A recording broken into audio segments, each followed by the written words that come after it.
Welcome to the MVP podcast, where we talk about anything NBA. I'm Sam Holcroft, joined alongside Geigh and Payton Thompson.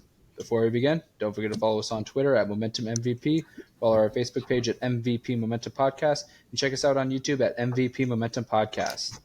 All right, so we're doing another tier list here, and this one is going to be something that we wanted to do ever since the draft, but we kind of wanted to wait a while just to kind of get our thoughts together. So we're tier listing the last 4 lottery picks, the last 4 years of the 14 lottery picks, and we're going to categorize them into stars, all-stars, starters, and then the bench / potentially out of the league. Now, what that means is we're going to categorize these guys into kind of what we think is their like the median peak potential. So nothing that's like, like this is what they are going to be, or this is like only what they're going to be. Like just kind of like what we see them being for the next like potentially 3 to 5 years. So we'll start off with 2020. We can start off with the stars and maybe move our way down. So who's the first star? I think there's one that we can all agree on. It's got to be Ant. Gotta be Ant. I mean, we literally, I guess Ant. We literally talked about him in our Stars versus Superstars podcast. So I mean, it makes sense. And there's another guy that we talked about in our Stars and Superstars podcast that I think we can all agree on, LaMelo Ball. Nothing. Yeah, LaMelo Ball. Yeah, LaMelo Ball's up there. Yep. Okay, so then who does everyone have for their third then? I think it's a pretty easy selection here. I got Tyrese Halliburton. Tyrese. Yeah, I mean, it makes sense because we also talked about him in our Stars and Superstars podcast. So okay, that was easy. So it was pretty easy. So we have 3 All-Stars now. So conversation might get a little bit more spicy. So who has the first one here? I think it should be a headline at Devin Vassell. Yeah. I agree. Dang. 4 for 4. You thought this was going to be hard, PT. I thought. maybe it's just a 2020 PT just thinks he's smarter than all of us. He thinks he's smarter than both of us. That's why he thought it was going to be hard. Not at all. Not at all. I'm thinking this is just the 2020 effect. I think the reason why it's so easy right now is because these guys have gotten with 3 years of resume. It's kind of easier to see the final outcome. I think the closer it gets to 2023, like you said off air, Sam, I think it's going to be a lot harder. Yeah. So okay. So I think those first 4 were probably the more obvious ones. So who's the next All-Star? I think this is where we might start branching out. Yeah, go ahead and take this one, Gage. Onyeka. Okay. That's exactly who I was thinking too, because he plays that small forward, power forward role, and John Collins is gone now, so he's going to be getting some potential, like playing time here. And he was also getting minutes away from Clint. Yeah, Clint, I hear is on the trade block as well. So, yeah, I like Onyeka going here.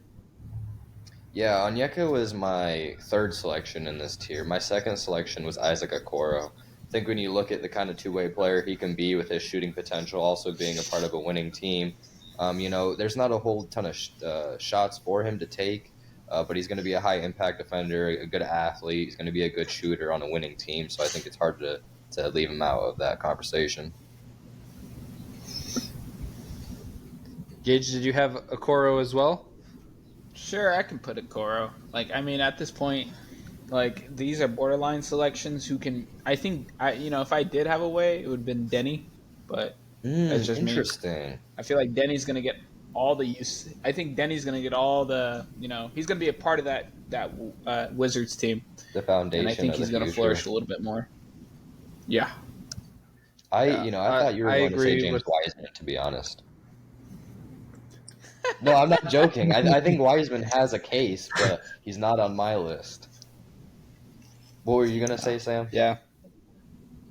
I was kind of debating between Denny, Obi, and then Okoro, but I kind of like Gage said, like that third spot is kind of like fringe. I mean, we all agreed on the top 5, and then just kind of like that third All-Star is kind of like, nah, I could go either way with some of these guys.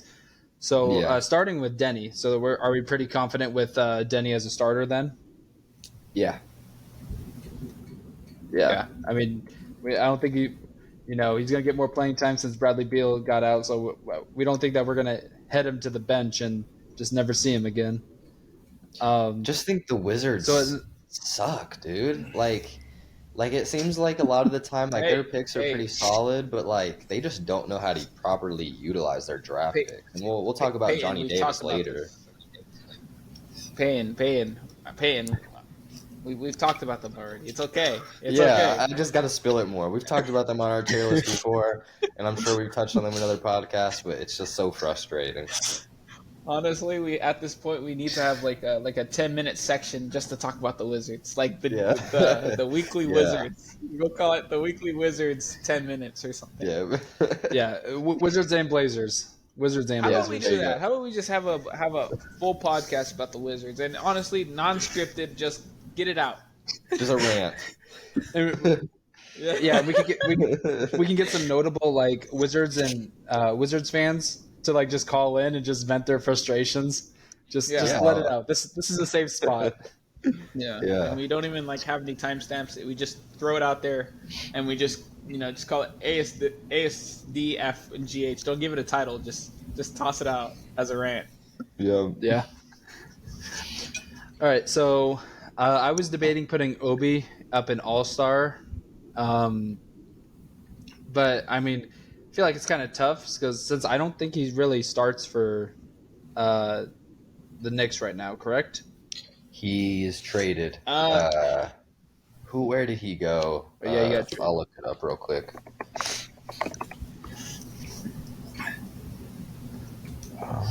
Pacers. But, yeah, I mean, the Pacers. So he's not. Yeah, I can't see him getting a lot of minutes on the Pacers, man. No. Yeah, I don't see that either. But I also had him as one of my starters because of his floor. I think his floor is pretty decent as a solid athlete, decent defender. He's been in the league a couple years now under some decent coaching and some vets. So it's hard for me to say. I mean, I don't think he's ever going to be a bench out of the league guy. But I think he's going to be a decent floor starter kind of guy. Yeah. Well, yeah, that's the whole reason he was drafted in the first place. You look at his draft profile. The whole reason you draft him is because his floor. His floor was already like an NBA player. His ceiling, an NBA player. So like, I mean, you're right on. I don't know. It's kind of interesting hearing you guys say that. When I was remembering, I used to be high on Obi. I did a lot of research right before he was getting in, and I already knew that that's what he was going to be. I just didn't want to believe it. Yeah. So then we're good with putting Obi as a starter? Yeah. Yeah. Just probably because he's more so a starter than a bench out of the league guy. Yeah. All right. So who wants to bring up the next guy that they had as a starter? I got Patrick Williams. His first couple, 2 to 3 years of his career have been kind of rough. Being with the Bulls, I think there was a path for him to become a good starter with his shooting and defensive potential. I just feel like, I don't know if it's the coaching or if it's the fit with the Bulls, but he just never really seemed confident to me, and I don't know if that was lingering from Florida State when he had a couple injury issues. But I just feel like his ceiling was always higher than what he is now. So I still kind of believe in him, but at the same time, it's tough to see him being anything more than a starter at this point.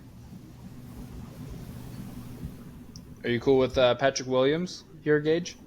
That's okay. At this point, Whoops. I guess, yeah, sure. Yeah. All right. So I don't want to make any assumptions here, but I want to talk about James Wiseman. Yeah. So I'm not saying that like we should put him at starter, but I think this is a player that we need to have a conversation with. Because in 2020, the Warriors selected him with the 2nd overall pick, and it just did not pan out. I think he got traded to the Pistons last year. Yeah. and I don't think he played too much. Just kind of No, I think he started for them when he got he traded. started. Yeah, Yeah, but I mean, he's just with a very but young Pistons team that I it just was with the last 20 games, you know. yeah. So I mean, and just looking at some of these other guys, I don't know if there's anyone that can really pass him as a starter Maybe at Killian. the maybe Killian, but I that's would I would say maybe Killian if he was on a different team, but at this point he doesn't have really a role with the Pistons. And it's interesting because they're both on the Pistons, but I think that's kind of what you have to look at is you have to look at potential minutes, and he's not going to get minutes over Ivy or Cade unless Cade has another injury-ridden season. But to me, what the difference is the physical profile. But it always really has been with James Wiseman. I think that's a big reason why he was drafted. You know, he still is a physical specimen, even if he doesn't really know how to utilize it, or the coaching staff doesn't know how to utilize it. And you know, shooting's obviously been a problem with him as well. I think that's a big reason why he got traded as well. But you know, I just think there's a lot more of a role for him, and also I think we've seen a little bit more from him as far as potential upside than you would out of a guy like Killian Hayes. Now, Killian Hayes did have a decent stretch there, and then obviously he got into that little fight scrimmage thing, and I don't think he ever really returned to play after that. But I just think it's a little bit easier of a road for Wiseman to become a starter, at least a low, uh, or I guess a low floor starter at worst. You know. yeah. The one thing that I do want to say though is now obviously all NBA careers are not straight line trajectory, you know. Um, But if we remember, there was a lot of hype behind James Wiseman. Everyone thought that this was the center that the Warriors were desperately going to need. He was going to be the one to bring them back to a championship. Um, even though he did win with one with them last year, but obviously didn't play.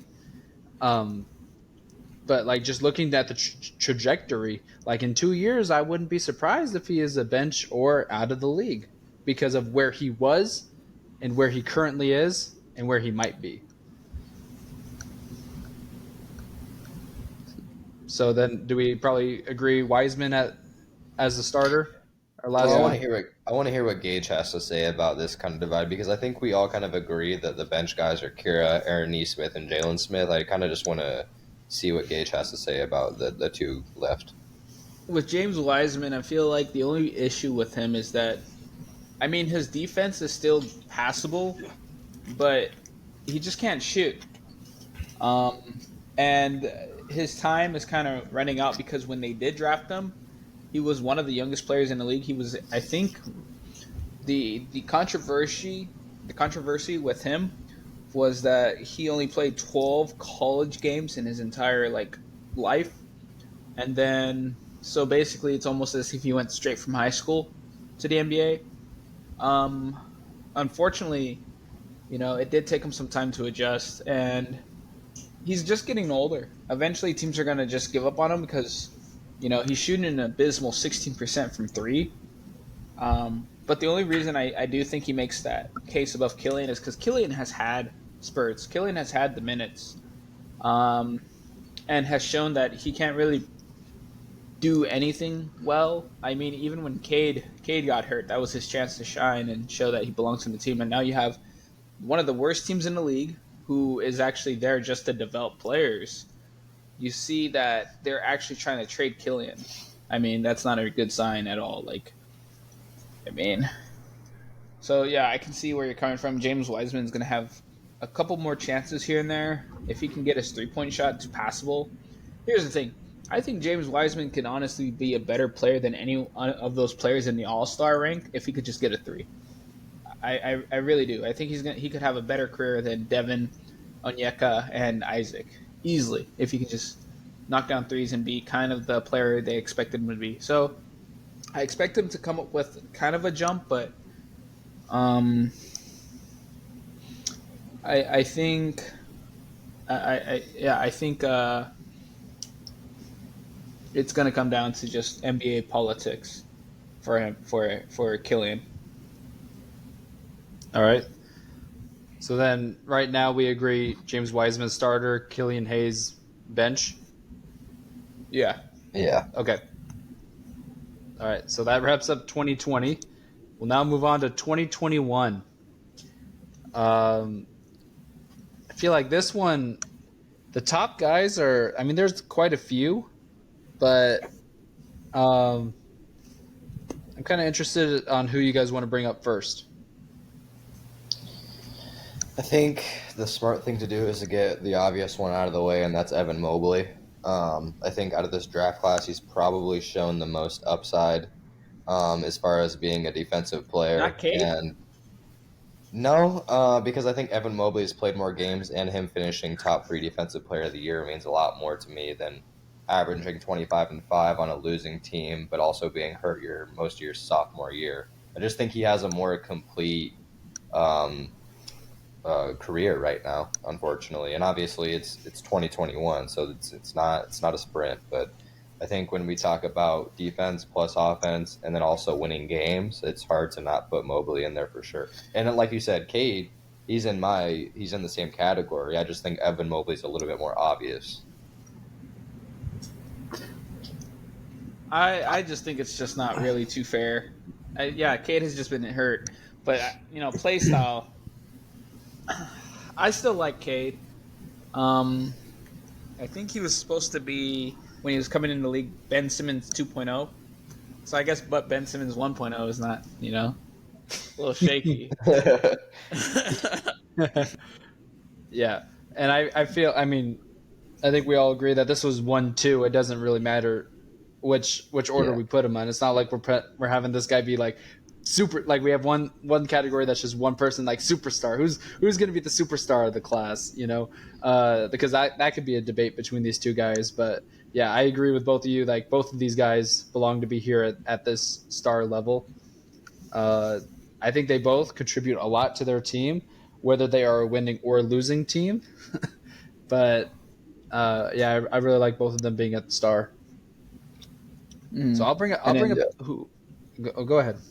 No, go ahead. I want to hear it. Okay, so my third guy there's really 3 guys I was kind of debating putting in here, and that's Jalen Green, Scotty Barnes, and potentially Josh Giddey. But I actually decided to go with Scotty Barnes. Yes. Okay. We all did. I did okay, not. good. I didn't. Oh, but you I did will. not? Okay. No, I didn't. But I will agree with you that those are the 3 I was going off of. But I actually put Josh Giddey in my first tier, just because I think offensively he's just a more complete player. Both of them can't shoot, but I think he's a much better play starter and play finisher as far as finishing at the basket, but also making plays for others. Now, you could make the case that Scotty Barnes is probably miles ahead defensively. But with that being said, I think long term, Josh Giddey is just going to be more impactful to winning. But since it's a majority rule, I'll agree that I think Scotty Barnes is a fine choice. I will say this: Scotty Barnes has made little to no improvement from his rookie year. That was a big thing. That's for me what too. scares me.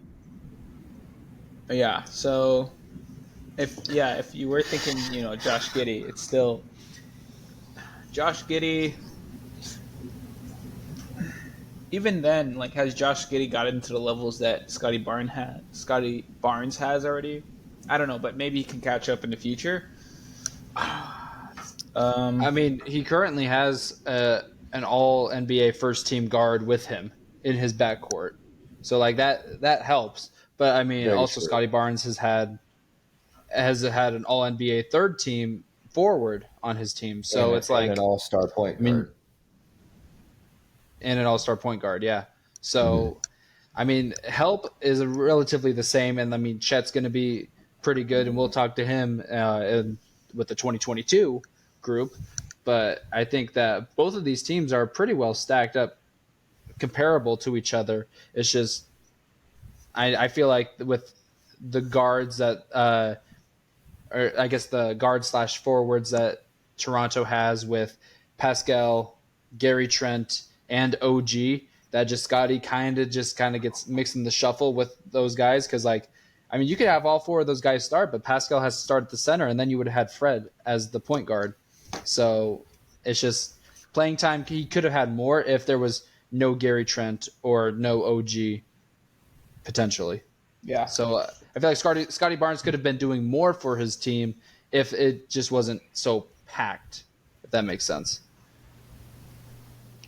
Yeah, It I makes mean, I can sense. definitely see the argument, but I don't know. I think for me, I just went off kind of projection, and I think that Scotty Barnes is a lot closer to his ceiling. Like Gage mentioned earlier, there wasn't a lot of improvement second year. I think he's a lot closer to his ceiling than Josh Giddey is. If Josh Giddey, and if he just had a 3-pointer, I think he would easily be in the first tier, but he just doesn't. So you can't say that yet. But I guess you got to give Barnes the defensive upside right now, and he's just a bigger, stronger player right now. Yeah. But I mean, we can all agree that Giddy is all-star. So who can be our second person in our all-star grouping? Suggs. I'm gonna go with not my guy first, but I think Franz Wagner is a pretty easy selection for me at All Star. Personally, I think he has one of the better floors in this class because of what he was able to do with a not good team before they had Bankero putting up great stats as he did. And he just looks like a very polished player for me. But I do think his ceiling is limited based on his athleticism. And he has already a high IQ. I think he did a lot of good things at Michigan, and they translated very well to the NBA. I think if he was on a team like the Raptors, I think he would do just as much as Scotty. Not as much on the defensive side, but I think he'd be just as good of a all-around player. But his ceiling is limited, and that's kind of why I don't think he's in that star category. And I do think that it would be acceptable to put him in starter, but just what he's shown so far, being as young as he is, I think it's really hard to not say he's in that second category. I love to hear it. Tell us why you don't like it, Gage. I like it actually. He Oh, you convinced me do? because I was thinking like, okay, so I thought after what he said, plus what the Magic are doing, it's obvious. Like, okay, so I was torn between France, Suggs, and Jalen Green, and I knew one of them had to go, and I couldn't figure out if it was France Wagner or Jalen Suggs. But seeing how the Magic are already making moves for their new point guard and they're putting Jalen on the trade block, I can see that Franz Wagner's the guy to go. And I already just mentioned, revealed who I picked for the third spot, and that's Jalen Green. I think Jalen Green will be, like I always say, I've said in multiple podcasts, I think he's going to be a solid 2 option for, a superstar one day. I don't know if he'll ever make that step, but he reminds me a lot of Zach LaVine, and I think he'll eventually get there. He's shown improvement each year. He hasn't really gone stagnant. I think when you see him make better decisions this upcoming year, which I'm expecting it, that you're going to see him get a lot less streaky. You're going to see him start. I hope that he pulls away from the shooting spurts that KPJ does. I think Jalen Green has had weeks and months where he is the least efficient shooter in the NBA. And I think that's going to stop this year. So I think he's going to be in an all-star if he can put it together. He has all the tools. Yeah, I think the last thing you said, especially, you want to take it, Sam, and I'll finish? No, go ahead. I was just going to say that last piece is pretty important. Like you said, I think he has all the tools. I think out of all these guys, maybe with the exception of Cade, I think he's definitely had the worst situation to deal with, mixed with coaching, mixed with his teammates. Steven Silas is probably one of the worst coaches of last year, and then also having little to zero vets on the team. I mean, the Rockets had Eric Gordon, who's, he's a vet, but he's not really a vocal vet. He's not going to put guys in position. He's not a point guard like that. So I think the addition of Ime Udoka plus Fred VanVleet and Dylan Brooks being able to help Jalen, understand that he's got to be more efficient and just be smarter with the ball, I think is going to make a big difference. And like you said, athletically, he has all the tools. I do think he needs to become a better playmaker, and defensively, he needs to just be the effort needs to be there a little bit more, but I think at some point he was just kind of checked out because there's only so much you can do on a team like that. But Ime's not going to play that, so he knows that he's going to have to play defense and be a better team player if he wants to play. And I don't see why he can't do that kind of thing. And I think him scoring 22 points per game last year at 20 years old is really hard for anybody to not say he's in the second category. Yeah, I think it's. I mean, it's kind of crazy how we picked the guy to be the third in the All Star. Although we have to say that they're all ranked the same. With Jalen Green, he's following the projection stat wise with Devin Booker. Bad team. But his stats are all the same. As just All the same. I really think when I watch Jalen Green play, it's all about IQ, and not just throwing the game. And I hope with the additions of Fred VanVleet, and even though they kind of just threw money at the guys, it's Fred VanVleet, and who else did they get? The defensive Dylan Brooks. Yeah, with those additions, I hope that he cleans that up a little bit. Yeah. All right, so now moving on to the starter category. We have 4 starters left and 4 bench guys left, and some of them might be obvious, but for me, it was kind of hard to put some of these guys as in that starter, because I did have Jalen Suggs in there, but he is potentially getting traded. Since they acquired Anthony Black in the draft this last year. So I feel like he's just getting lost in the shuffle. I like Chris Duarte, but also kind of just gets lost in the shuffle. So it's kind of tough. So what are some guys that you guys think that we could put here? Jalen Suggs. Yeah, I had Jalen Suggs in the starter tier for sure. Yeah. Okay. Yeah. Please explain why you don't think Jalen Suggs belongs here. Well, I just feel like with how he's just getting shipped off because they just drafted a new guy after only giving Jalen 2 years. I'm not saying that he doesn't deserve to be here. I'm just saying I could have understood why someone wouldn't have wanted to put him in the starters. Yeah. In comparison to all the other guys left. Yeah. In comparison to all these other guys, it makes sense.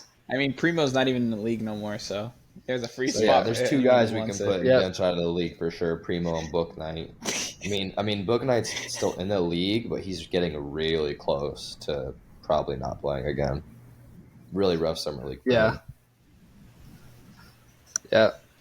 Another guy that I kind of had as a starter, just because of the role that he plays with his team, or at least he did for the last season and a half, Kuminga.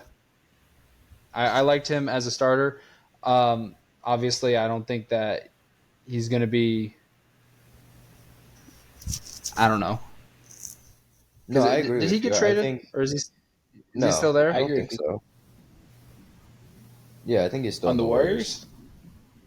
Yeah, he's still on the Warriors. So that's what I thought. Yeah, because I don't know if he's going to be the keys to the kingdom at the 4 after Draymond retires after this next year or whatever. But maybe.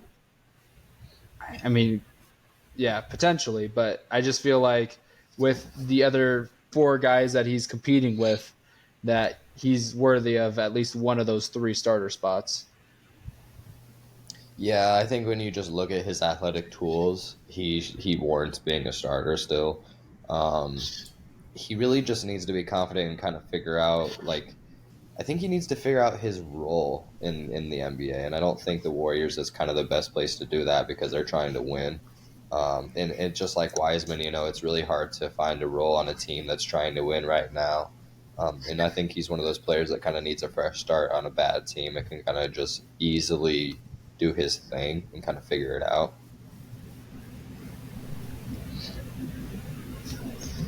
Yeah. So Gage, who's the next starter that we should put on here? That's tough. I had Duarte as one of my starters.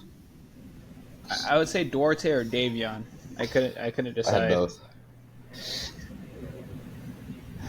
Yeah, I was debating between Davion and Moody, But I mean, I think Davion would have a better chance and opportunity, especially since because he's still with the Kings, and they traded a year and a half ago or whenever that was, both of their guards away. So I mean, he got plenty of playing time then. Right. Yeah. So Yeah, and I think about- when you compare their skill sets, I just think there's a little bit more of a role for a defensive point guard versus a forward that is like not great at anything specific, but is kind of just a 3-and-D average forward. yeah. So then that puts Zaire Williams and Moses Moody in the bench / out of the league. So then now we're going to talk about last year's rookies. Now this is going to be kind of tough because we only saw 1 year of these guys, whereas the previous years, like we were just talking about Scotty Barnes and Josh Giddey, how they improved from year one or improved or not to year 1 to 2. But now we're only looking at 1 year of these guys. So we can obviously talk about the obvious one, and we're going to put Chet in the star category, right, guys? I mean, it's not the obvious one, but he's a star for me. Okay, so we can Sorry. put Chet as a star. Actually, wait. Let me see.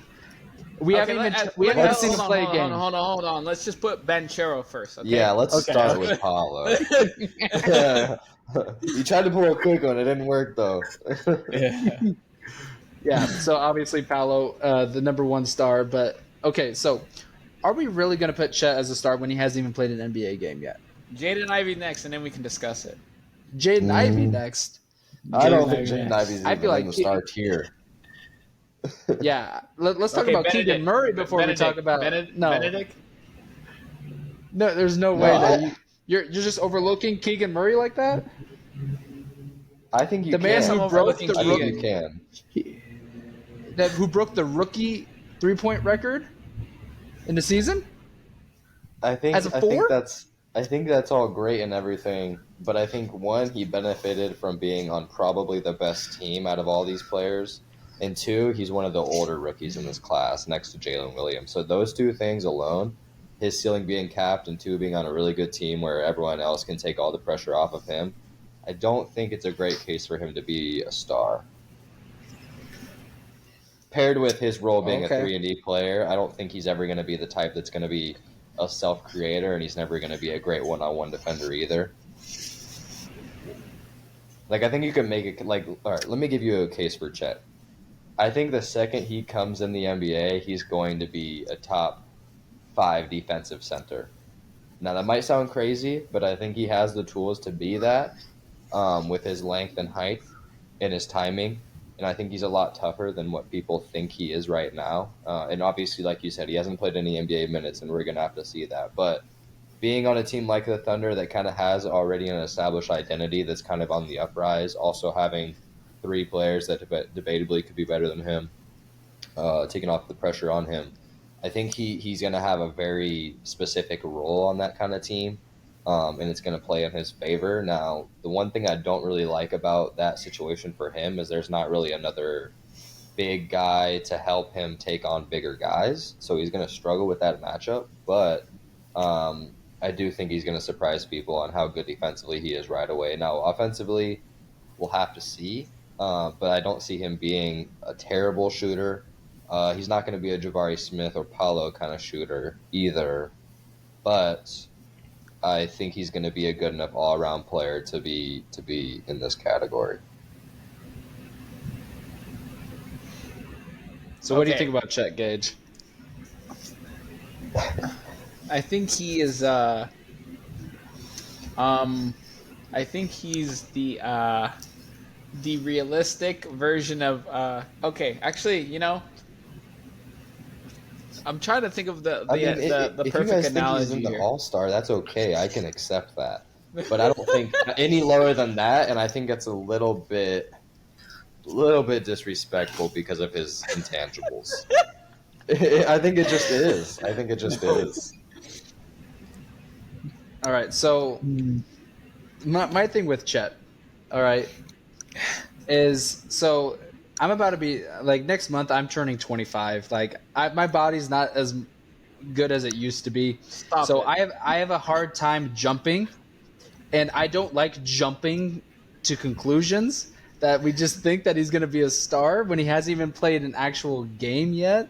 Like, here's the thing. In the next conversation with the 2023, like, we can jump all we want. Like, I'm cool with that. But, like, right now, I can't be jumping. So, I'm cool with putting him as at all star.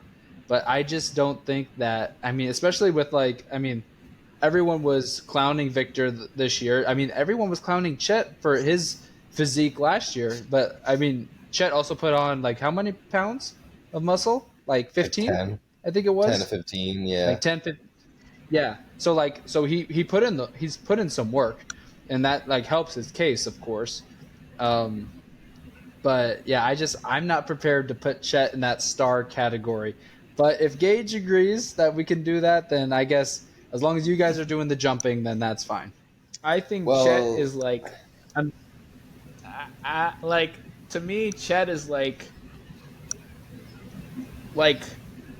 off-brand Coca-Cola, and Victor Wembanyama is classic Coke.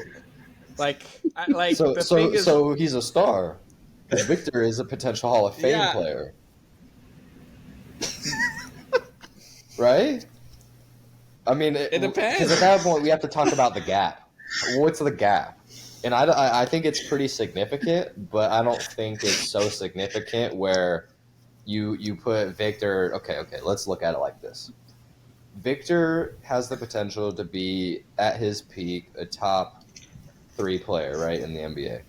So if Chet is a off-brand version of him, he could be like a top 20 player, right? Maybe top 25 at his peak, and that's a star, or at least it's an all-star. At minimum, it's an all-star.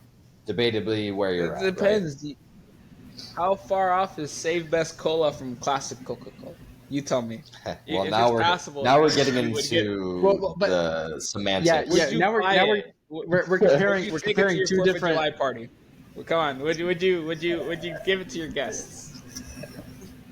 I mean, it Would you? depends I on how don't many know. We're guests. talking about soda. How about this? Let's talk Yeah. about let's talk about this. Let's talk about the 2 guys that you would put ahead of him Okay. right off So the bat. Let's I go from wanted that Keegan angle. Murray. I wanted Keegan Murray, but you guys are not for it. So I'm No. cool with subsiding Keegan Murray to the All Star. Okay, But the other guy that I had on there as a potential star is Jabari Smith. that was Explain. my other one. Well, I'll let the Rockets player explain it. Well, I can tell you right now, he's probably going to end up being the best shooter in this class, in my opinion. He shot 30% last year, so not great, but the college stats back it up. Him and Kevin Durant are the only player to make 73s and 100 free throws in college.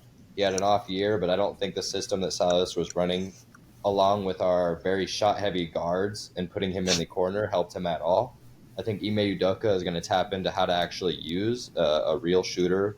And I think defensively, he's going to be one of the better defenders in this class as well. And we saw that last year as well. He was a great defender, even though we didn't win a lot of games. Um, but as far as comparing him to a guy like Keegan Murray, he's 3 years younger, but he's already, I would say an equal defender. Obviously, Keegan Murray's a better shooter right now, but he's got 3 years. Um, I don't see Jabari Smith ever becoming a lot like Jalen Green. I don't see him ever becoming the best player on the team, but I think he'd be a great second or third guy that can. He's going to give you 22 and 9 with good defense on good efficiency and win you games. So that mixed with him being a high ceiling kind of guy. Now I will tell you his floor, if it never pans out, is really low. That's why he's a little bit shaky maybe. But I think his ceiling is up there with guys like Chet and Shaden Sharp. I don't have Shaden Sharp in my first Sam, tier, but I think Sam, he's up I want to there. ask you. I guess I want to ask you guys. Like, I really don't like, having to be mandatory 3 stars. It just doesn't sit well with me. And then okay, First, I'll disagree with what Peyton said about the best shooter because I think Jaden Ivey is the best shooter out of any of these players, and that's because he took up he took up such a hard role when Cade Cunningham went out, and he wasn't even like, why was he a playmaker? Yeah, his 3-point shooting went down, but you're gonna see next year when Caden comes back, when you have Thompson, it's a wrap. Jaden Ivey is going to do what he's been doing, what he does best, and it's catch and shoot threes and drives. He's not going to have to be a playmaker anymore. I guarantee this next year, out of this list, he's going to be the best 3-point shooter coming this upcoming year. What do you think he shot in college? Because Jaden I can tell you Ivey? right now, he was never a good shooter, ever. He's never been a good shooter. But look what he did last year. He's been improving. He is, to me, What did he shoot last year? a late bloomer. So his 34 college from three, three-point 42 percentage is from the field. 32, and he shot 34% from three last year. Correct. Is that what you're saying? Mm-hmm. And So it's going he's to go an higher. average shooter. But he played playmaker. He was playmaker. He was the guy, and he's not supposed to be the guy. Cade Cunningham, Thompson are going to be the guy. What he's going to do is going to be able to sit in the corner and take threes, but even better, he has the ability to drive. But that doesn't make him a star. That's what I'm trying to say. Like it doesn't make him a star, but I do put him a lot above actually Jabari Smith. So what about defense and intangibles as far as height and weight? Because That's he is what only I- 6'4". That's why I don't think he's a star. 6'10". I think offensively he's good, but I think just- Jabari is like miles ahead defensively. And he just has I so don't know. much more of an easier path to be a good defensive player than Jaden Ivey. Like Ivey will be a good defensive guard, but if you're a forward slash like, I mean, Jabari's not a center. He's more of a 3-4, maybe sometimes 5. With his tools, he's already a good defender. you got me Jaden there. Ivey is a turnover machine. That's because he's not a playmaker. I don't think he's a playmaker. I think that's he's a fine, catch but that shooter, doesn't give drive, him an Danny Green. excuse. Not even a Danny Green kind of guy. I think he's like a Duncan Robinson, an athletic Duncan Robinson. But somehow you decided to play Duncan Robinson run playmaker, and he's gonna just give you tons of turnovers and things like that. He's not gonna do that next year. But he's not gonna be a star. I don't think his cap is gonna be a star, but I think he's much better than a lot of these players, and he's comparable to Jabari Smith, Benedict, and we'll get to Chet. So we can agree that Jaden Ivey's in the All-Star tier, though. Sure. Yeah. I that's where I had him. Yeah. And if we were tier listing, I feel like Jaden Ivey would have been my fourth best player, and like on that Yeah, fringe me of too. being a star. I guess I guess he was fifth because I He would put have been Chet. fifth for me. I have Shaden Sharp higher than Jaden Ivey. What For did the same Jaden Ivey reasons for do? Jabari. And he is a better shooter right now. Shaden Sharp's a better... Honestly, Shaden Sharp is probably the best shooter right now out of the class.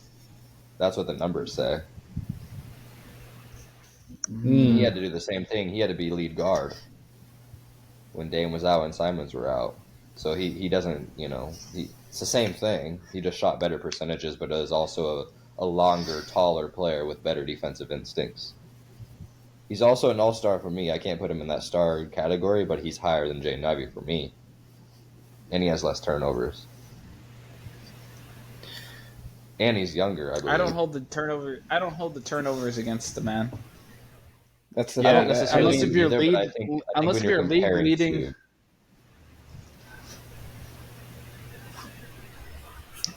Sorry, unless if you're league leading as a rookie, like I feel like you get that past your rookie year, but that's really about it. In turnovers.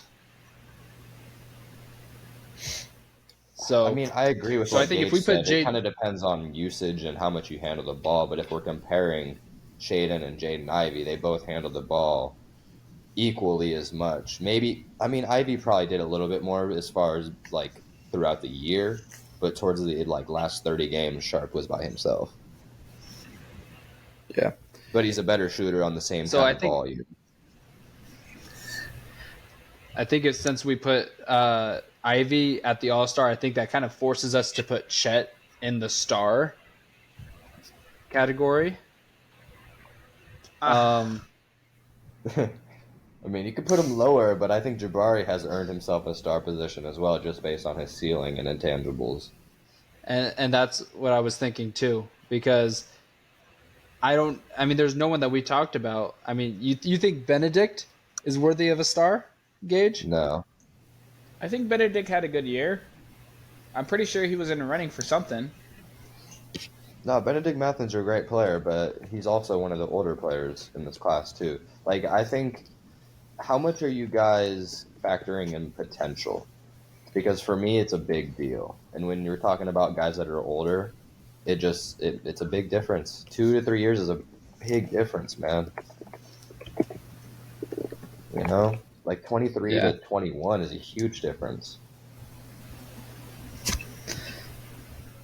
So I I was think he wrong, was. actually. I So was Benedict, wrong. He's 20. I was wrong about that.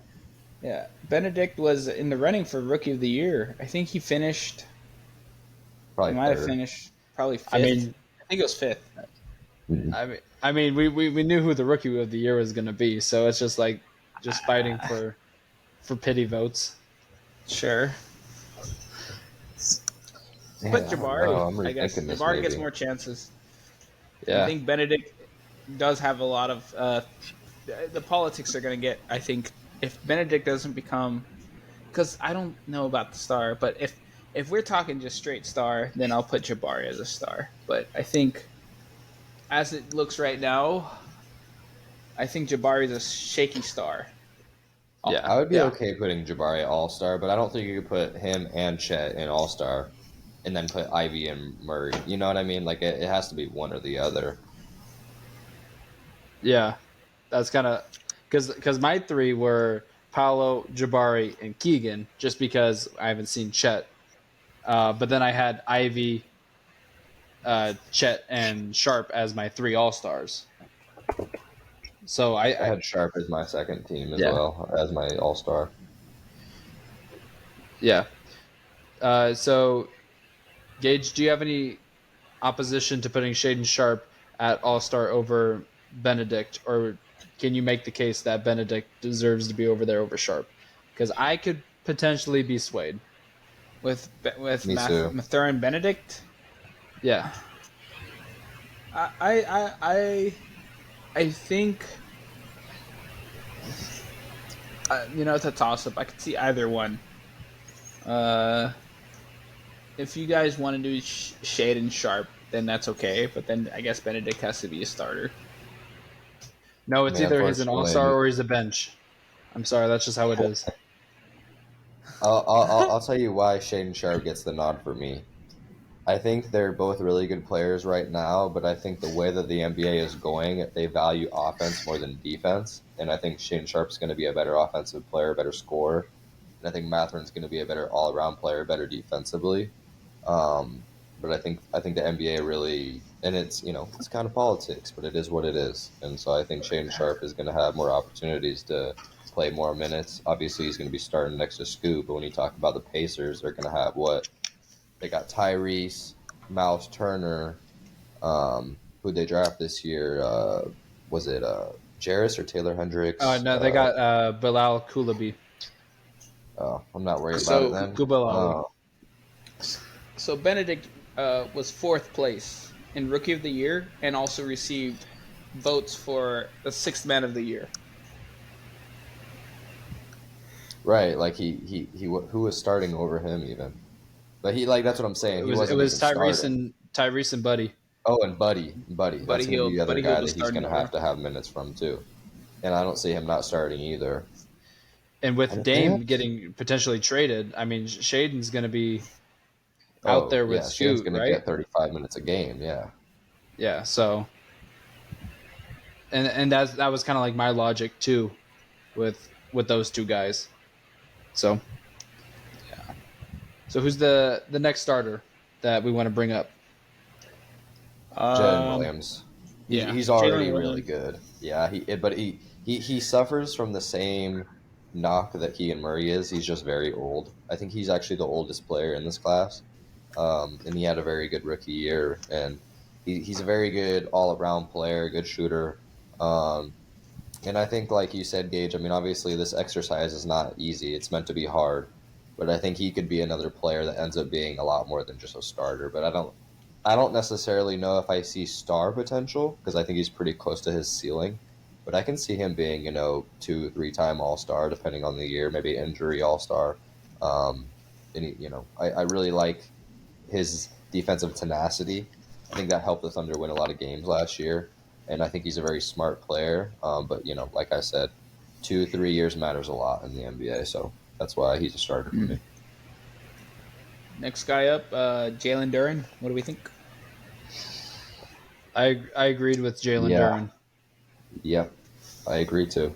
Yeah, already a good defensive player. See if you can develop the rest in Good athlete. Detroit. Yep. And then let's see. I think the last guy's pretty obvious. I think I got Jeremy Shohan.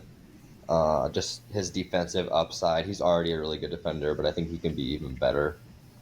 It's really just going to depend on if he can put his offensive game together to pair next to Victor and Devin. Because if he's not, I think there's going to be a player that's better than him going to replace him in the next couple of years, especially because I don't think the Spurs are going to be particularly good. But if he can be good offensively, he's going to be a great starter. Yeah, I mean, I put him there mostly because he got the most playing time out of, I think, the other 5 guys, and he's on probably the worst team out of those 5 remaining. So it just makes sense that you can put him there because he'll be able to get the playing time. So then that leaves Dyson Daniels, Johnny Davis, Ousmane Deng, and Jang, Ochai Agbaji. Agbaji. Yep. I don't think I've ever even seen his name before. So okay, that was casual. Sorry, I don't pay attention to bench and out of the league players on bad teams. So No, he was a good player on Kansas, but it just, the path to him getting minutes isn't the greatest. yeah. So then that brings it to 2023. So okay, Gage, here's your soundbite clip opportunity. Where's Victor Wembanyama? How about we talk about Brandon Miller first? So Okay. let's put Brandon Miller. Brandon Miller is one of these parts. Can we agree? One of the what? One of the top spots. Nah, I can't agree with that. You can't agree with Brandon Miller being star? Nah, I can't. Can't do it. Why? I don't think it's unlikely, but I think if we're talking about other guys in this draft, I think there's 2 guys that are above him. So then it leaves the last spot. And I think when you talk about athletically, defensively, he's just eventually not going to be on the same level as Amen Thompson. And I don't even think athletically, like Amen Thompson is, I think, years ahead of Brandon Miller athletically. Now, the one thing that Brandon Miller obviously has over him is self-creation and shooting. But I think he's already a better playmaker as well. I think he's a better defensive player right now as well. And I don't know. It might be the Hornets rubbing off on me, but I don't like his situation either, to be honest with you. And, I guess Amen Thompson doesn't really – that kind of hurts him too based on Fred and Jalen and such. But I think when you just talk about overall tools, it's just hard for me to see Brandon Miller becoming super good on the same level as Victor and Scoot. But I wouldn't fault you guys if he was the last spot on this first tier. But I think also when you look at just because we're basing this off of basically predicting it, and I don't think it's very smart. And it's funny because we did this before on the year before. But to have 1, 2, 3, it doesn't really ever happen like that. And so with that mixed in with kind of what I said, I don't necessarily see it, but I wouldn't fault it either. So with the thing is, I actually do like everything that's going on with the Charlotte Hornets. Like, well, for Brandon Miller, everything is going right. First, you got to understand how badly the Charlotte Hornets need this to work. And he's going to have all the chances in the world because why? They need to develop a duo. Who's that duo? They got LaMelo Ball, and I can't wait to see LaMelo Ball play with Brandon Miller. Their games work well with one another. Like you said, they're good shooters. And Brandon Miller's very athletic as well. I mean, yeah, Thompson has the athleticism there, but Brandon's not. He's not like no Larry Bird or anything in terms of athleticism. But Miller, I just think there is a lot of work that the Charlotte Hornets are keying into him in comparison to where Thompson is landing. And you said a men, right? Yeah. Yeah. And in terms of what a man has to do, I just think the Rockets have their hands filled in comparison to what the Hornets have to do. The Hornets just have to work on developing the duo of LaMelo Ball and Brandon Miller. And we're going to hear that name. We're going to hear those two names tied together for the next 5 years. I guarantee it. I just think he's an obvious pick for the star. Now, if you want to make a case for the third guy, because there's still another spot, obviously. I just don't see Brandon Miller falling off of star being the guy.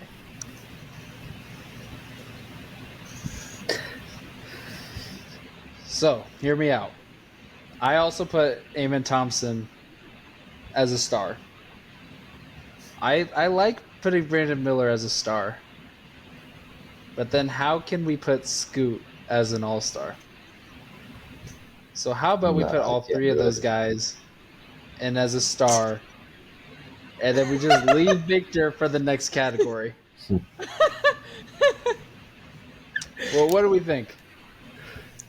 It's crazy, but While we're at it, in a let's few just years, Derek who Lively, knows? too, Yeah, throw Derek Lively All right, in so- the All-Star. All right, so I'll just move Victor to the star. I think we beat around the bush for long enough. So can we agree that we should put Scoot as a star? Especially with the news that Lillard's probably going to get traded. Well, dude, if there's any prospect out of this whole thing that we've been talking about, I think he's honestly, for me, one of the safest, in my opinion. Yeah, I agree. So we can move Scoot to star. So now we're just debating Amon and Brandon Miller. So, Gage, you brought up the fact that the Hornets need this to work. And, I mean, they got LaMelo Ball and they got Brandon Miller. Who else did they add this last offseason? Who else? I don't think they added anyone. I don't think Nobody. they got any free agents. Who did the Rockets add? They drafted another rookie, Cam Whitmore, who can get some decent playing time. Dylan Brooks and Fred VanVleet. So Amon's going to have Jeff Landale. Yeah, so Amon's going to have definitely help around him to help him be successful. It's just going to be the LaMelo Ball and Brandon Miller show. Potentially for the next 3 years. And that's just like, that's all we got. This is what we're doing. All they have. It's a lot of pressure, man. It's a lot of pressure. That's what I'm saying. That's why I put Amon as the star. Like, here's the thing: is like, after this first year, like I'd be totally down to move Brandon Miller to Amon, even if Amon does have a slightly better season. If Miller can exceed my expectations, I can go back on this and be like, okay, we probably should put Miller as the star. But as of right now, I agree. Yeah. As of right now, too many the projects Hornets are happening. Yeah. Sorry, Sam. Go ahead. just as of right now, the Hornets are just too much in the hole for me to say, okay, Miller's going to be a star. They need one other guy to help them out, and I don't know if Terry Rozier's it.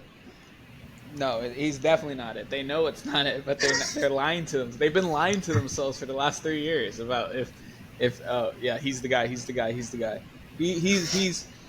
I don't know. They had a super team, They had Gordon Hayward too, but Gordon Hayward's still there, isn't he? I think for now.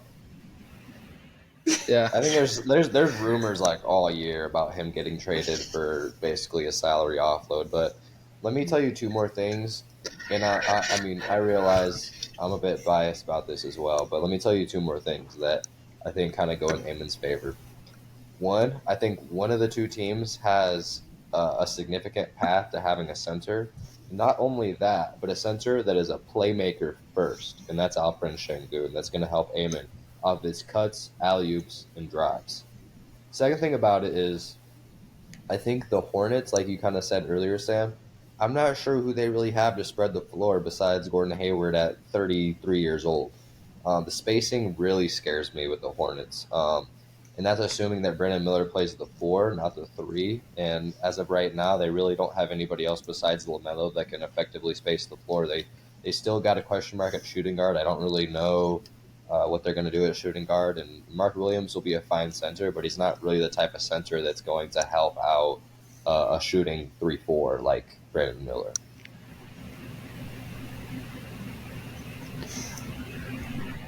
So then, since there's a majority, are you okay with putting Eamon Thompson there, Geigh? Okay. So Eamon Thompson has, high basketball IQ. He's only really a jump shot away from being a star. He really is. Like, Yeah, I mean, yeah, he's a jumper away from being a if you real look, star. that's all he is. But what I'm betting on is not against Eamon, but I'm betting on the Houston Rockets. I think they have too many things going on, and I think Brandon Miller, given the keys, they're gonna force the guy to be a star. Now, borderline star, I don't think the Charlotte Hornets are gonna do much. I don't think Brandon Miller is a one of a kind player. I don't. But with the pairing, it just seems too good to be true to pick Amen. Now, I do think Amen is going to be higher potential in real life. I think he does. Like in real life, everything. But I'm just betting against the Rockets. I I don't think you can develop. I think if we were to use the case that a team would be able just to like force someone to be a star, you could make a case for any of these guys. I think if the Wizards wanted to, they would have made Johnny Davis a star. They would have made him at least Jalen Green, 17 points per game. I think the Pacers would have wanted Jalen, or not the Pacers, the Suns would have wanted to force Jalen Smith to be a star, but it just doesn't happen like that. I think like his teammate LaMelo, James Borrego was very smart about how he introduced LaMelo to the league, and he didn't start him right away. He had him sit off the bench for 20 games under Terry Rozier, and not right off the bat have to play starter minutes. And I think that helped LaMelo a lot. So I don't necessarily know if that's a possible or a theoretical advantage. But I will say that he's probably going to get a lot more opportunities. So if you want to use that case, I think that's fair. Yeah, I feel like. I think here's what's going on in my mind. When I look at Eamon, I think there's a coin flip that he becomes John Wall. When I look at Miller, I think there is about an 80% chance he becomes a Chris Middleton. And I'm talking John Wall in his prime. That's how I'm seeing it. If he can develop a jump shot, but I'm just going against the coin flip. But if you guys want to go with the coin flip and say Amen is the superstar, go ahead, man. He can hopefully he's working on his jump shot as we speak. Two things about that. I struggled to find the John Wall comparison because their athletics are so different. Because John Wall is 6'2" and Eamon is 6'7". But as far as the athleticism, it's a 6'7" John Wall, who is, and that's a John superstar. Wall was an athletic freak. Yeah. Superstar. Mm-hmm. A 6'7" John Wall. But I think even if you take the lower outcome of Eamon Thompson, let's say it's a Ben Simmons with confidence, that's still a star. I just don't see an avenue where Eamon doesn't at minimum become a very high level starter. but I can see Brandon Miller becoming an okay starter if he doesn't pan out like people think he's going to be because his athletics just aren't on the same tier. But the other thing is I don't think his shooting is going to be as bad as some people say. Like a guy like John Wall, who's a 30% 3-point shooter, or let's say 33% league, right below league average in his prime, you can get away with that. Like teams will still have to respect a 32, 33% 3-point shooter, like a Jaden Ivey, like a Shaedon Sharp. So I don't think he's gonna shoot like 25% from three or anything. And I know it's summer league, but he literally shot 1 for 1 from three, and then he got hurt, and we never saw anything again. If he could just shoot 30%, teams are gonna have to respect that. All right, so then we'll put Eamon at the star and Brandon Miller at the all-star. Yeah, because the coin flip, because it's risky. It's an OTE kid. He played against high schoolers and didn't even have a good 3-point shooting range. Didn't even have a good 3-point shot. But Brandon Miller played against better competition and still had a 3-point shooting. He had a shot and he was already built for the NBA. Eamon is a project who's super athletic. And I do think his potential is higher than Brandon Miller. But I thought the same thing about Jabari Smith, man. I thought he was going to come in and be a 37% 3-point shooter based on college. And it just didn't happen like that because the Rockets were trying to force him to be that. Yeah, and I think I was about to say, Sam, normally when we have these conversations, when Paul was on the cast, this would give Sam ideas of who to get me for my next basketball jersey. I could have sworn I saw in his eyes he's gonna hunt down Brandon Miller's jersey. Just like, you want to know how Paul got that Tyrese Halliburton jersey? Just like this. Yeah, it was a conversation just like this. And then we also got him a Zion one because he bashed on Zion. Well, he was defending Tyrese so bad, and we're like, "What do you see in Tyrese?" We were wrong. I'll tell you what, he was right, I guess. he saw what we didn't see. And with the Zion thing, it's starting to look like he's seeing what we didn't see either. Yeah. All right, so then who's the next guy that we should put in that all-star category? For similar reasons to Eamon, I think Asar should be in that second tier because him and Eamon are pretty close. I just don't think he's as much of a cerebral passer, but I think he has all the same tools. So it's hard for me to put him in 2 tiers lower. Yeah, I can roll with that. And then the third guy, Geigh.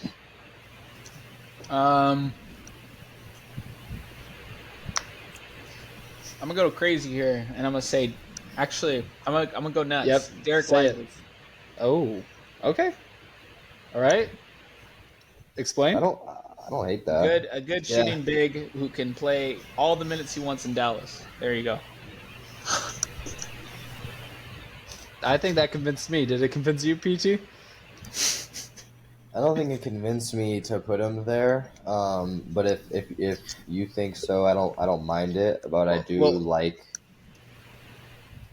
I was going to say I like his versatility a lot, and he's proven, at least in the combine and summer league, to be a good shooter, very athletic guy. But who I think opt to have over him is Jarris Walker.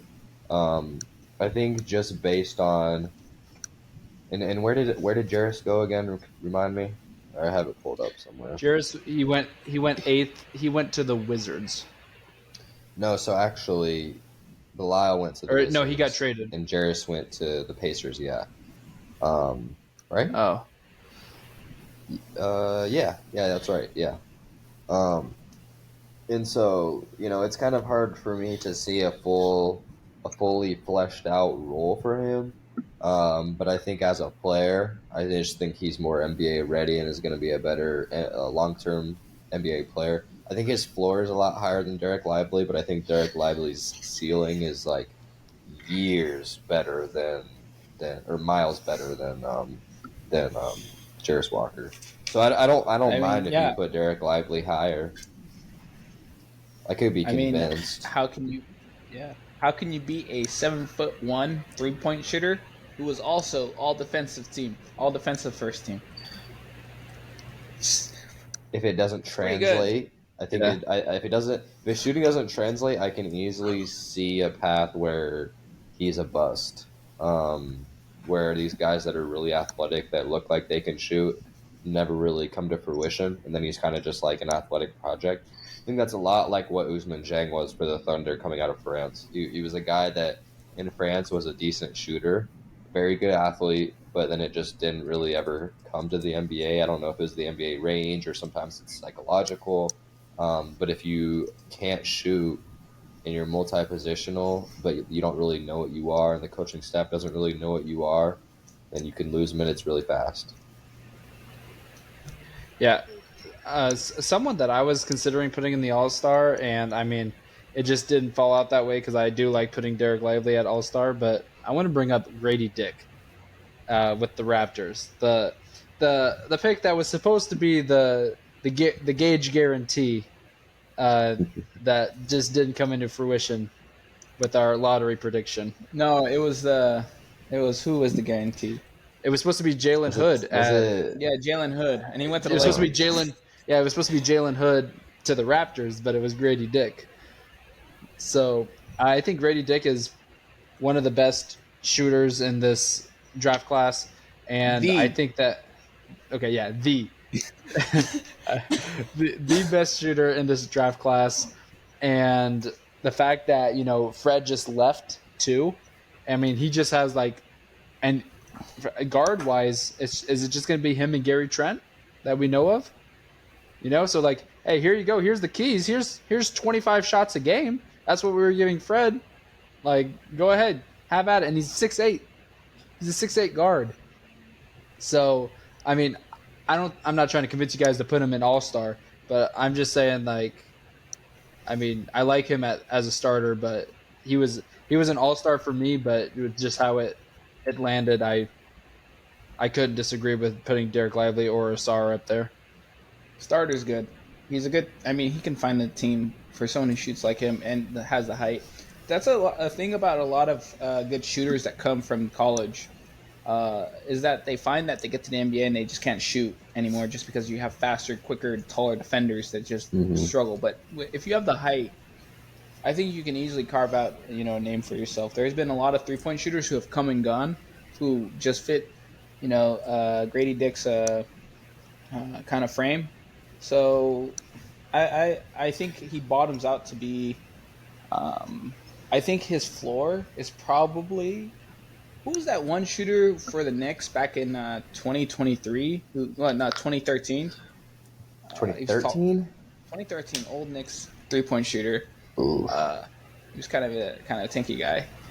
He was tall. Did he play the 4? He played the 4. I can picture him, but I don't remember his name. Just for the record, though, and I'm looking up the roster right now, I had him as a bench guy. But not because I don't believe in him, just because I believe in one name over him.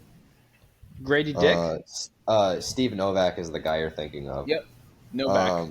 Yeah, Grady Dick I had as a bench guy, but not because I didn't like him. It's because I like 2 other guys more than him. Okay. I think his floor is Steve Novak. Which was a bench guy, right? A bench shooter. Yeah. Bench shooter, but... And I think his ceiling is like a Tyler Hero. I just... Not a big fan of his creation possibility, to be honest with you. I don't think he's ever going to be a guy that's going to be able to create his own shot. He's going to have to have guys set it up for him. And I don't think he's ever going to be a great defender either. I think he'll probably be about league average. And he'll be a starter, I'm sure. But like I said, it's not that I don't believe in him. It's just I believe in other guys ahead of him in this class. All right, so what's one of those names? Anthony Black. I think the ability for him to be a taller guard that's also really good on the defensive end.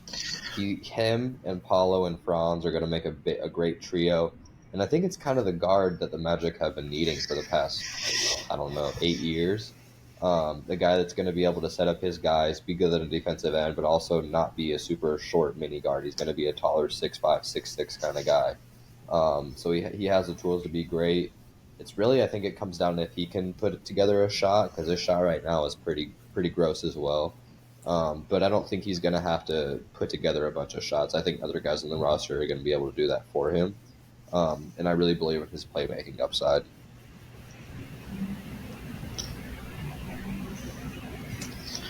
Yeah, I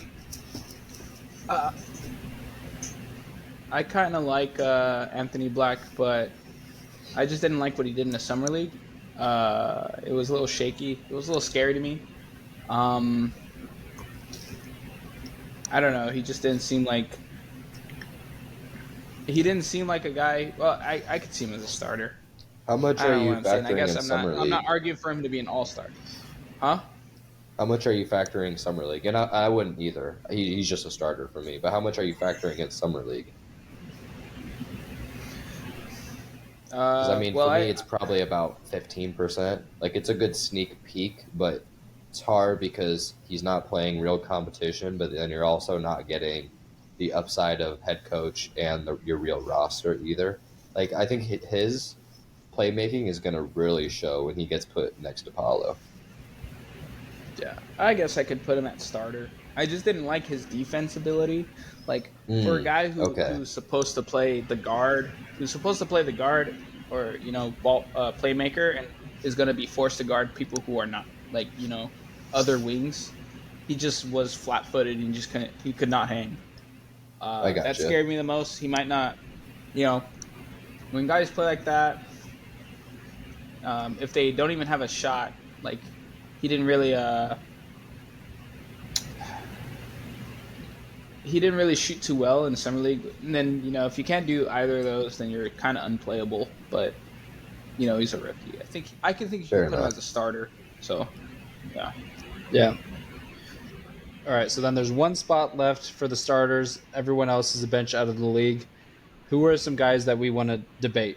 Or is there just one guy that we have in mind? I'm going to throw Taylor Hendricks in there. I'm going to throw Case and Wallace. Okay, he was my other starter over Grady Dick, too. Really? Yeah. You're going to put Case and Wallace. So, okay, real fast. So, Jet Howard, you're putting him bench. Jordan Hawkins, putting him bench. And then Bilal, we'll put in bench. Okay. So, I agree that we should put Taylor Hendricks here. But I don't want to put Case and Wallace as a starter because he's the one that got drafted by Dallas but is getting moved to OKC, correct? That's what happened? Yeah. Okay. So, Case and Wallace. Right now, because he's a point guard, correct? Yeah. Yeah. Okay. Who runs point guard for... play any other position? I was going to say, okay, so who runs point guard for OKC right now? Josh Giddey. Josh Giddey? Okay, and if Josh Giddey's not running point guard, who's running point guard? Are you trying to say SGA is going to take all his minutes? I'm saying that Case and Wallace isn't even a starter. So, and I think both of those guys are young. I mean, SGA has only been in the league for 5 years, and I'm pretty sure he's signed to a somewhat of a long-term deal with OKC. I think they signed him a year or two ago. So, I mean, when is Kaysen going to be a starter? Because if we're talking about the next 3 to 5 years, it's not going to be in 3. It would have to be more on the 5-year, and that would be banking that Josh Giddey becomes more of a shooting guard, and SGA eventually leaves. So that's why I would have Taylor over Kaysen. I don't agree with that necessarily for 2 reasons. Because one, I think Josh Giddey can play the 3 situationally when he wants to. And I don't think necessarily if you don't start the game that you won't finish either and you won't get starter minutes. You can play 6 men and get 30 minutes a game. even though you're not technically a starter, we're talking about starter level guys. I don't think we're necessarily talking about they're going to start all the games. And if we're going by that parameter, I think we have to give the same treatment to Davion Mitchell, and I just don't think that's necessarily the right criteria. And then on the other flip side, I don't think it necessarily means that he has to be attached to the Thunder his whole career. I think in a couple of years, if he ends up being really good, either he's going to get moved or someone else is going to get moved. It doesn't have to be just him or somebody else, or it doesn't have to just be somebody else. He could get moved, or he could just not get extended past his rookie contract and be a free agent or an RFA or whatever. And so, I don't think there's necessarily a linear path to knock his progression. And then if we're talking about him versus a guy like Grady, I just think there's a little bit more overall upside with Cason Wallace being a really good defender already, better than Grady Dick in my opinion. He's not going to be as good of a shooter, but I think he has a path to be a decent scorer while also being a really pesky defensive point guard, a lot like Davion Mitchell. Yeah, I think Cason Wallace is going to get minutes just because Cason Wallace is my pick for the best perimeter defender in the draft. And he has shown that although he played point guard, and he was a combo guard and was most likely he played with the ball in his hands most of the time. He has shown times where he doesn't actually even need the ball in his hands. He can be a spot up shooter if you need him to be a spot up shooter. He can be he morphs well to many different defenses. So what I expect OKC to do is Josh Giddey's going to be playing 3. I put Josh Giddey at 3, SGA at 2, and then maybe SGA at 1 and 2 spends time at 1 and 2, and whenever they do slide down and they do a sub, then I think Wallace might be 7th man. He might play some minutes with players like Dort just to kind of build him in as a defensive player. Yeah, now that I think about it, actually, this is tough. It's kind of surprising that we put Grady over Cason and Taylor so easily. Now I can see it, but we did put him in pretty. I mean, he fills the hole that Fred just left on the team. Yeah. So I mean he's a for sure starter, and he's gonna get all the shots he wants. I would not be surprised if Grady Dick is the leading shooter, like in shot, or the team leader in shots next year. I mean, I wouldn't be surprised either. Who else can shoot? I think Pascal's gonna take a lot more shots than him. I think Gary Pascal will too. Can shoot. If he even finishes, I'm not saying 3-point shots. I'm just taking shots overall. No. Pascal, Scotty, and OG. Oh yeah, Scotty. We forgot about him too. That's also another guy, and then Gary as well. And then Pirtle's gonna take his fair share of shots too. Yeah, so he'll be the next, but he'll be their only 3-point shooter. So his 3-point shot will be there. Yeah, I have no doubt about that. So no doubt. Yeah. He's just a limited ceiling 3-and-D guy for me, whereas the other two have higher defensive upsides or are already better defenders, but also have similar, or not. I shouldn't say similar. They have a path to become a little bit lesser shooters, but overall offensive players. There's a path, at least for Cason. Hendricks, we can have a separate discussion about. But I think Cason has a chance to be a decent offensive player while also being just as good or better defensively. Probably better, which is he's probably already better defensively. Yeah, he's like a Drew Holiday. Yeah, if he can become Drew Holiday, then I have no doubt he'll be better than Grady Dick. But that's pretty high standards. Yeah. Okay, how about this? I think he can be a Patrick Beverley kind of starter versus Grady Dick kind of being like a bench guy that's going to come in, take his shots, and play good defense like a Duncan Robinson. Because Patrick Beverley started for 6 years before he went to the bench. Yeah. On good teams. And Grady Dick's a little bit more mobile. Grady Dick's a little bit more mobile than I give him credit for. I can see him playing like a peeking out to be like a Boston Celtics kind of Ray Allen. Whew. I think. Man, if he's that good of a shooter though, then I agree. But then we're That's why I talking said about a peek out. top I said 5 peak. shooter. I said peek out as a Boston Celtics Ray Allen. Now I'm not saying Milwaukee Bucks Ray Allen. I'm not saying any of that. Right. I'm not even saying a Reggie Miller or anything. I'm just saying Yeah. Boston Celtics Ray Allen. That's your peak. And if Ray Allen All right, goes, so- if we redraft Ray Allen, he probably goes top 6, top 5 in the draft based on that. I don't know. It's kind of tough. What do you think, Sam? So there's been a lot of Case and Wallace talk, but there hasn't been any Taylor Hendricks talk. So why would we put in Hendricks over Dick and or Wallace? His defensive versatility and his intangibles. He's a lot bigger than both those guys. He's a lot stronger, a lot longer, and he's just as good of a weak side shot blocker and perimeter defender as the other two. He's just a lot bigger and taller than those guys. But the path to him becoming a good plays in offensive Utah. player is a lot harder because I don't know if the shot creation is going to be there. But I also believe his 3-point shot was like the 3rd best in the draft. So he's going to be a good shooter, not as good as Grady Dick. But his creation, I also have a lot of question marks about. I don't really ever think he's going to be a good creator on offense. But let's actually check the percentages here. So Taylor Hendricks shot 40% from 3. How much do you think Grady shot? He shot 40%. Similarly, probably 40 or 40.3. okay, yeah. So he Wasn't it? literally shot 0.05 better. So they're both about 40% 3-point shooters.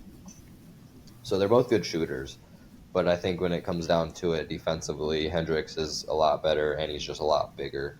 But I think Grady Dick and Kaysen just move a little bit more fluidly with the ball. I think is kind of where I'm stuck because I don't think Hendricks is just very like stiff and he's just But he's also a 4, isn't he? He's like yeah. like a Bobby Portis. Yeah, he's like a Bobby Portis. Yeah. Yeah. You know, whereas like Grady Dick's like a 2-3, Tyler Hero. What's another good shooter that's a 2-3? He's like a Brandon Rush.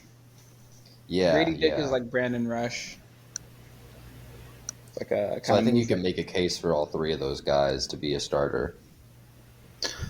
All right. So since it sounds like you guys aren't fully bought in on Dick, we'll put we'll put I know you didn't Hendricks mean in. to, but you set yourself up there. Yeah. We'll put Hendricks and Wallace as starters, and then we'll move Grady down to the bench and out of the league. So that wraps up our NBA lottery picks tier list. I mean, you know, we kind of thought that the later conversations was going to be the easier one, but it turns out that ended up being the longer one. And the early on, which I mean, I guess makes sense. Like we've seen, like I mean, there wasn't for Lewis Jr., Neesmith, and Jalen Smith. There wasn't any conversation. We were just like, let's just put them in bench out of the league. Primo, Boone Knight, I think their names only got called. That was the second time all podcasts that their names were called. So it was just really easy. Same with the 4 bench out of the league guys for 2022, but. Yeah. So, is there anything? I like how we kept it professional. We didn't mention why Primo's out of the league. We kept it professional. Yeah. Oh, well, now that you brought it up, let's talk about it. So, why is no? I'm kidding. I'm kidding. But yeah, is there anything that you guys want to add to this? Any last second adjustments? Wait. How about this? How about just to make everyone happy? We can move Derek Lively to star. We'll move Kaysen Wallace to all-star, Grady Dick to starter, and then we'll just move Victor all the way back to bench. I like it. How about we have? How about we have? It's not funny. Don't say it. Yeah. All right. Well, Well, you didn't say anything about Bilal. That's crazy. Well, here's the thing. You You guys guys didn't even know think he I'm was going to be a never lottery high. pick. Yeah, I was never. Yeah, high. I knew he was going to be a top the Wizards 10. are saying. I knew he was. I don't know what the Wizards are doing. I don't. It's the It's the Wizards for Wizards. me. You're Yeah. a Wizards owner. That's what you are. If I'm you not do a that, Wizards you- owner. You're a Wizards. You're a Wizards. No, I You're a knew that Wizards I knew he franchise was going to front go in office, top right? 10. Exactly. But I didn't say he was going to be the Wizards. You think just like the Wizards. All right, whatever you say. But once again, don't forget to follow us on Twitter. Hold on. Oh, go ahead. Hold on. Before we wrap up, Where was there's Ben this Simmons? There's one thing I want to say about one player, just briefly. I do think Dyson Daniels has a road to becoming a good starter in the league, but I just don't think it's going to happen on the Pelicans. It's going to have to be somewhere else. But I think he's also a taller point guard that's been learning for the last couple of years that I think could end up being pretty good in the future. And I've always been kind of high on Dyson since G League Ignite, but he just hasn't really got opportunity. Yeah, I was kind of stuck between Dyson and Jeremy as that final starter. But I mean, like I said earlier, just Jeremy's in the right situation, the right team. Like, I mean, he's going to get starter minutes and he's going to be able to play as much as he wants, you know. And Dyson just doesn't have that luxury right now, especially considering that there's a lot better players on the Pelicans, and they, you know, for 3 weeks of the season last year, they were the 2 seed in the West. So he just didn't have the playing time. So does Ben Simmons win Rookie of the Year this year? Is that too old of a joke? Yeah, just a little bit. Just a little bit. Maybe a couple years ago now. Yeah. It's just funny how you brought up 3 minutes ago. It's nice that we kept this professional, and then you just want to drop a joke like that. I'm pretty sure we brought up Ben Simmons like 3 times in this pod, but that's okay. We definitely did. But once again, don't forget to follow us on Twitter at Momentum MVP. Follow our Facebook page at MVP Momentum Podcast. Check us out on YouTube at MVP Momentum Podcast. I've been Sam Holcroft. Geigh Zollicoffer. Evan Payton Thompson. Thanks for listening.